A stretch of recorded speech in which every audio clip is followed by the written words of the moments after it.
ماشاءالله امروز داری با عمو تمرین میکنیم. ماشاءالله جوری وزنه میزنه ما کم آوردیم جلوش. عمو یه خورده رعایت بارم بکن. باریکالله.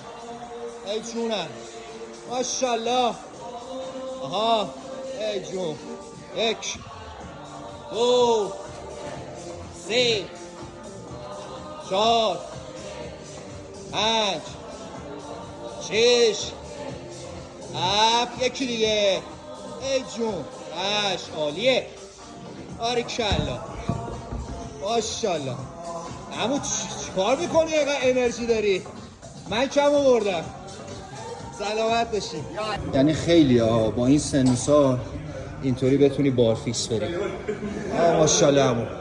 ای جونم برو ببینم. 1 2 3 4 ای جان 5 6 7 زیر بغل کجاست عمو؟ 8 باریکالله 9 10 عالیه. باریکالله ماشاءالله. رد نمیشی بپرسم چند سالته؟ 5 سال تموم کردی. ماشاءالله. یه بدنتو به ما نشون بده رویه بگیرن همه. ماشاءالله عالی. دوست داشتنی. به میکنی ببینیم زیرو. ای جونم ماشاءالله عالی. با 65 سال سن یه بدن در حد 25 ساله. ماشاءالله عالی همون شارو. عالی ماشاءالله ماشاءالله عالی.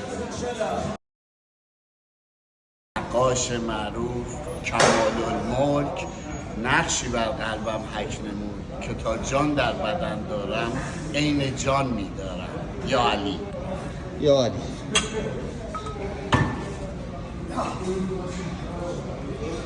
ماشاءالله ماشاءالله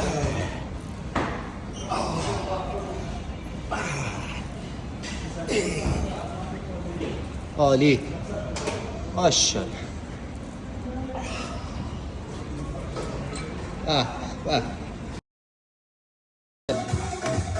سلامتی ایران و ایرانی. ماشاءالله عالی. 3 4 5 6 7 ماشاءالله عالیه.